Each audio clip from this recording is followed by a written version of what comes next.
ઓમ નમો ભગવતે વાસુદેવાય. જય શ્રી કૃષ્ણ વૈષ્ણવો, સ્વાગત છે તમારું કેટી કોમરેડ ચેનલમાં.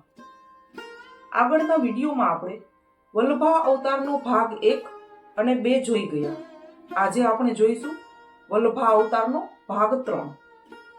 વલ્લભા અવતાર ભાગ 2 માં આપણે જોઈ ગયા કે લક્ષ્મણ ભટ્ટના સ્વપ્નમાં આવી અને ભગવાને સાક્ષાત દર્શન આપી અને કહ્યું કે તેઓ જે સમી વૃક્ષની બખોલમાં મૃત બાળકને છોડી આવ્યા હતા ત્યાં ફરીથી જાય. એટલે લક્ષ્મણ ભટ્ટ અને ઈલમાજી ત્યાં જાય છે.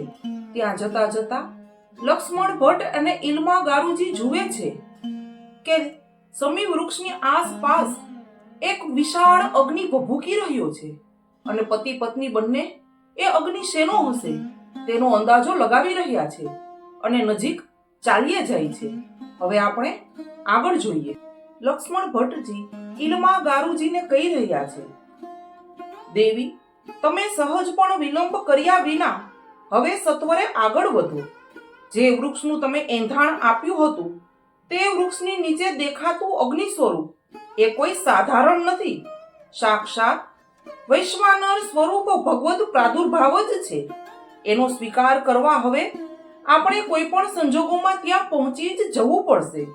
બોલતા બોલતા અત્યંત પ્રફુલ્લિત થઈ ઉઠેલા લક્ષ્મણ ભટ્ટજી સ્વયં ઝડપભેર આગળ વધ્યા અને એમની પત્ની ઈલમાજી પણ એટલી જ ઉત્કંઠા અને આતુરતાથી એમને અનુસર્યા.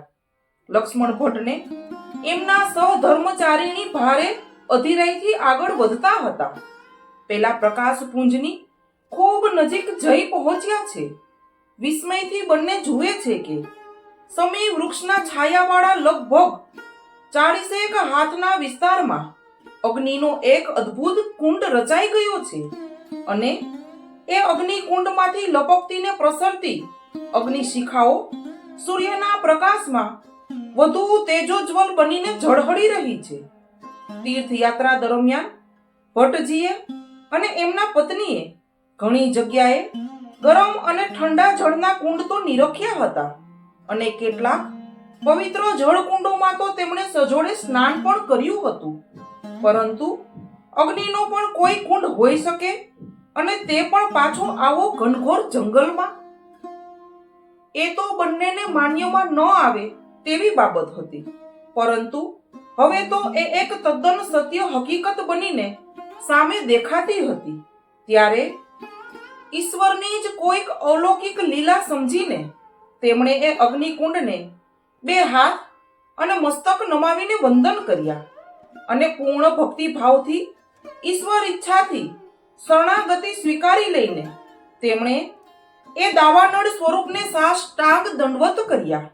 દંડવત કરી દંપતી ઊભા થઈ અને અગ્નિકુંડ પર જ્યાં નજર નાખે ત્યાં તો તેના આશ્ચર્યનો પાર ન રહ્યો.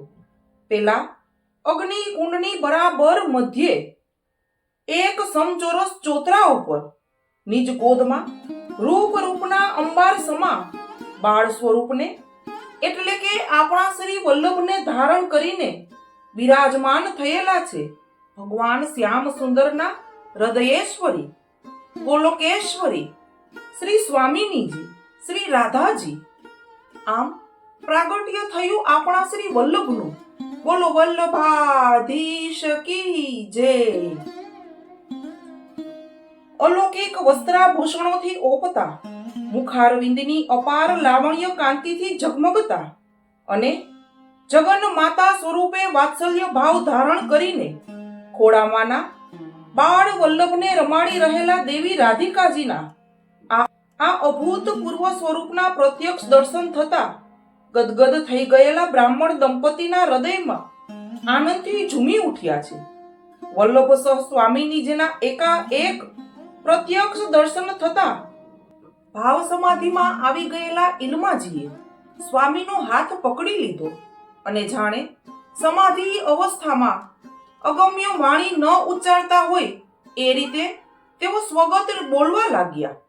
આ તો એ જ દેવી છે જે છેલ્લા 3-4 દિવસથી લગાતાર મને સ્વપ્નમાં દેખાતા હતા ને કહેતા હતા કે માં, હું આપને આપેલું વચનનું અવશ્ય પાલન કરીશ. આપની જુગ જુગ જૂની અંતરિચ્છાને હું અવશ્ય પૂર્ણ કરીશ. આવું કહેનારી આ દેવીએ મને માં કહીને સંબોધેલી. એ જો રાધા જ હોય તો હું કોણ? હા, હું દેવકી જ હોઈ શકું. હવે મને બધું યાદ આવી ગયું. હું ઈલમા નથી, હું દેવકી છું. મને મારો બાળ પાછો આપવા ગોલોકથી સ્વયં સ્વામિની જ આવી છે. નાથ, જુઓ જુઓ, એમના ખોળામાં સૂતેલ બાળકના શરીર પર મારી જ સાડીનો કટકો વીંટાયેલો છે, જે મેં ગઈકાલે રાત્રે ફાડીને એમાં નવજાત શિશુને મરેલો સમજી લપેટી લીધો હતો. એ આપણો જ સજીવન થયેલો પુત્ર છે. એમના ને સ્વામિનીના દર્શન માત્રથી મારી તમામ ભ્રમણાઓ ભાંગી ગઈ છે ને મને સત્ય હકીકતનું હવે ભાન થઈ ગયું છે. વાહ મારા શ્રી કૃષ્ણ, મારા લાલ, તે જેમ ગુરુ સાંદીપનીના પત્નીને એમનો મૃત પુત્ર પાછો આપ્યો હતો, તેમ આજ તારી સ્વામીની મને મારો પુત્ર પાછો આપવા આવી છે. ધન્ય છે તું રાધિકા, ધન્ય છે તું શ્રી કૃષ્ણ. ઈલમાજીને તો બરોબરની ભાવ સમાધિ લાગી ગઈ. સ્થળ કાળનું ને સ્થિતિ સંજોગોનું ભાન વિસરી જઈ એક ધારું ઘણું બોલી ગયા. એમના દેવી સંસ્કારો પુનર્જાગૃત થઈ ગયા. તેઓ પોતાની જાતને દેવકી તરીકે ઓળખી ગયા અને ભાવાવેશમાં ને હર્ષાવેશમાં આવી જઈને પોતાના પતિને હવે વસુદેવજી સ્વરૂપે એકીટસે નિરખી રહ્યા છે. પણ વ્યવહાર કુશળ લક્ષ્મણ ભટ્ટજીને અત્યારે સમયનું મૂલ્ય સમજી લઈને સમય સૂચકતા વાપર્યા વિના હવે છૂટકો નહોતો. ભાવાવેશમાં ધરતી પર ઢળી પડે એ પહેલા તેમણે ઈલમાજીને પકડી લીધા ને એમના કાનમાં મોટેથી કહ્યું, દેવકી, સ્વસ્થ થા. આ કંસનું કારાગૃહ નથી, ચંપારણ્ય છે. સ્વામિનીને શ્રી કૃષ્ણ પાછા ગૌલોકમાં બોલાવી લે એ પહેલા જા, દોડ અને એમના ખોળામાંથી તારો બાળ લઈ લે. એ માત્ર દર્શન આપવા નથી આવ્યા, તારી ઈચ્છા પૂરી કરવા આવ્યા છે. પુત્રને ઉછેરીને મોટો કરવાના તારા ઓરતા અધૂરા રહી ગયેલા તે પૂરા કરવા શ્યામ સુંદરે તારા પર કૃપા કરીને સ્વામિનીને મોકલી છે. એમના ખોળામાં તારો મારો પુત્ર જ છે, એનો સ્વીકાર કરી લે, જા. આટલું સાંભળતા ઈલમાજીનું ચેતન પાછું આવી ગયું. તેઓ ધીરે ધીરે સ્વસ્થતા પ્રાપ્ત કરવા લાગ્યા ને કહેવા લાગ્યા, આર્યપુત્ર, હું પણ સમજુ છું કે એ મારો જ આપણો જ પુત્ર છે. એને જોતા જ મારા હૃદયમાં માતૃત્વની છોડો ઉછળી રહી છે ને વાત્સલ્યની અમીધારા મારી આંખોમાંથી વહી રહી છે. એટલું જ નહીં, મારા સ્તનમાંથી દૂધની ધારાઓ પણ વહી રહી છે. પરંતુ હું શું કરું નાથ? હું કેવી રીતે આ અગ્નિની જ્વાળાઓ ભેદીને એમની પાસે જાઉં અને કેવી રીતે મારા લાલનને હૃદય સરસો ચાંપી લઉં? મને તો કંઈ સમજાતું નથી. લક્ષ્મણ ભટ્ટજીએ ખૂબ ધીરજથી કહ્યું, દેવી, આપણને નરી આંખે દેખાતો આ અગ્નિ વાસ્તવમાં અગ્નિ છે જ નહીં. એ તો પરમાત્માએ પોતાનું આ વૈશ્વાનર સ્વરૂપ અવની પર હવે પ્રાદુર્ભાવ પામી રહ્યું છે. એ સમજાવવા માટે આ દિવ્ય લીલા આવિર્ભૂત કરી છે. તમે મનમાંથી અગ્નિનો ભય કાઢી નાખો. એમ માની લો કે સ્વામીની તમારા માતૃત્વની કસોટી કરી રહ્યા છે. એ પોતે અગ્નિ વચ્ચે બિરાજ્યા છે. આપણો લાલો પણ એમની ગોદમાં અગ્નિ જ્વાળાઓ વચ્ચે ખિલખિલાટ હસી રહ્યો છે. તો પછી તમે અગ્નિથી ડરો છો શું કામે? એ અગ્નિ છે જ નહીં એમ સમજી તમે મનમાં શ્રી કૃષ્ણ શરણમ બોલતા બોલતા આગળ વધો. મને ખાતરી અને વિશ્વાસ છે કે અગ્નિ તમને જરૂર માર્ગ આપશે. જાઓ, જટ જઈને આપણા લાલાને મારી પાસે લઈ આવો. લક્ષ્મણ ભટ્ટજીના આવા પ્રેરણાદાયી વચનોથી ઈલ્માજીનો ભય ચાલ્યો ગયો. એક ક્ષણ પણ બગાડ્યા વિના અને અગ્નિ જ્વાળાઓની પરવા કર્યા વિના શ્રી કૃષ્ણ શરણમ મમનો અષ્ટાક્ષરી મંત્ર મોટેથી બોલતા બોલતા તેઓ પુત્ર ભણી દોડ્યા. ચંપારણ્યના સમી વૃક્ષ નીચે રચાયેલો એ અવલૌકિક અગ્નિકુંડ અને તેમની અગ્નિ જ્વાળાઓ બધું જ અદ્રશ્ય થઈ ગયું. વ્રજરજના ચોતરા પર મંદ મંદ હાસ્ય વેરતા શ્રી સ્વામિનીજી પોતાના બેઉ હાથમાં બાળ સ્વરૂપને ગ્રહીને બિરાજ્યા છે ને પ્રસન્નતાથી માતા દેવકી સ્વરૂપા ઈલ્માજીને નિરખી રહ્યા છે. હર્ષ વિભોર થઈ જઈને માનવ ભાવે ચરણ સ્પર્શ કરવા જતા ઈલ્મા ગારુજીને રોકી લઈને શ્રી રાધિકાજીએ એમને ચોતરા પર બિરાજવા કહ્યું.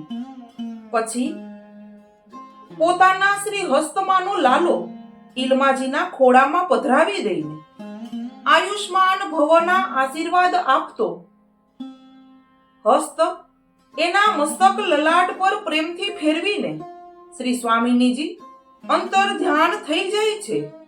થોડે દૂર ઊભા ઊભા આ અનુપમ દ્રશ્ય નજરો નજર નિહાળી રહેલા શ્રી લક્ષ્મણ ભટ્ટજીએ જેવા સ્વામિનીજી અંતર્ધાન થયા કે તરત જ દોટ મૂકી પેલા ચોતરા પર બાળ વલ્લભને છાતીએ વરગાડીને પ્રેમાશ્રુ ધારા વહાવી રહેલા ઈલ્માજીની પાસે જઈને તેઓ પણ બેસી ગયા અને અત્યંત હર્ષ ઘેલા થઈને હવે એ બાળ સ્વરૂપને નખ શીખ નિહાળી રહ્યા છે.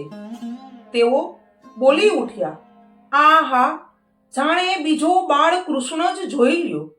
શું અદ્ભુત રૂપ લઈને અવતર્યા છે આપણે ખાતર સાક્ષાત પરમાત્મા. ના ના, એકલા શ્રી કૃષ્ણનું જ રૂપ અવતર્યું નથી, આ તો જાણે સ્વામિનીનો જ અવતાર હોય એમ અડધું અંગ તો રાધિકાની દેહાકૃતિની પ્રતિકૃતિ રૂપ જ છે. જાણે બંને યુગલ સ્વરૂપે પહેલી જ વાર અવતાર ધારણ ન કર્યો હોય. મસ્તક પર શ્યામ સુંદર વાઘડિયા કેશ શ્રી કૃષ્ણના છે તો કપાળ પરના ખંજન, તીક્ષ્ણ નાસિકા, પરવાળા જેવા અધરોષ્ઠ અને આખું મુખારવિંદ પર ઝળહળતી કાંતિ તો સ્વામિનીના જ છે.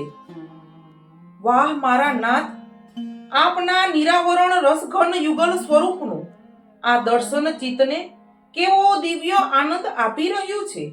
આપની લીલા અપરંપાર છે મારા પ્રભુ.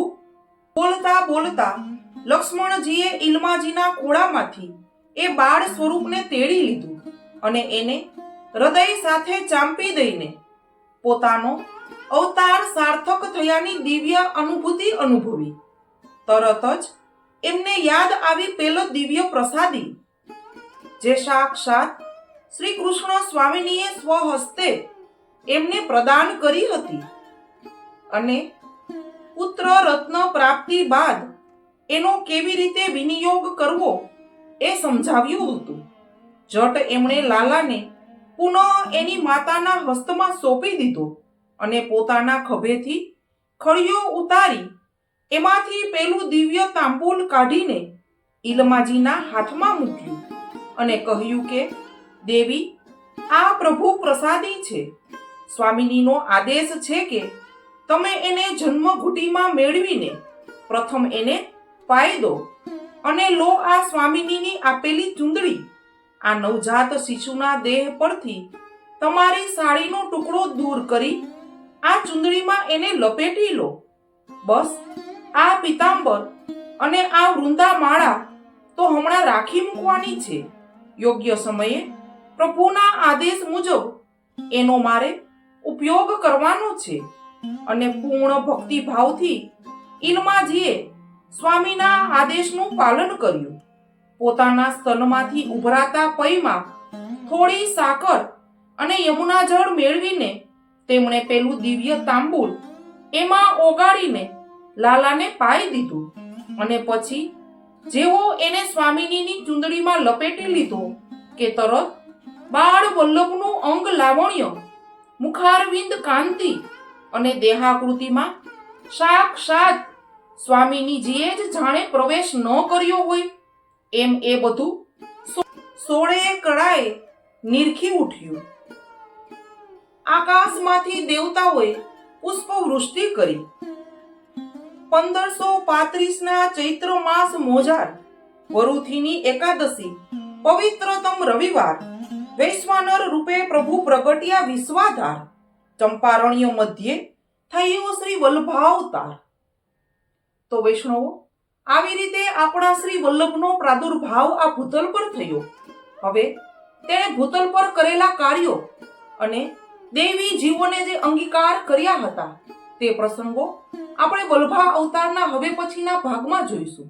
જો વિડીયો ગમ્યો હોય તો વિડીયોને લાઈક, શેર અને સબસ્ક્રાઇબ કરો. બાજુમાં આપેલા બેલ આઇકન પર ક્લિક કરો જેથી કરીને તમને વિડીયોની નોટિફિકેશન મળતી રહે. અને કમેન્ટ બોક્સમાં જય શ્રી કૃષ્ણ અવશ્ય લખજો. જય શ્રી કૃષ્ણ વૈષ્ણવો.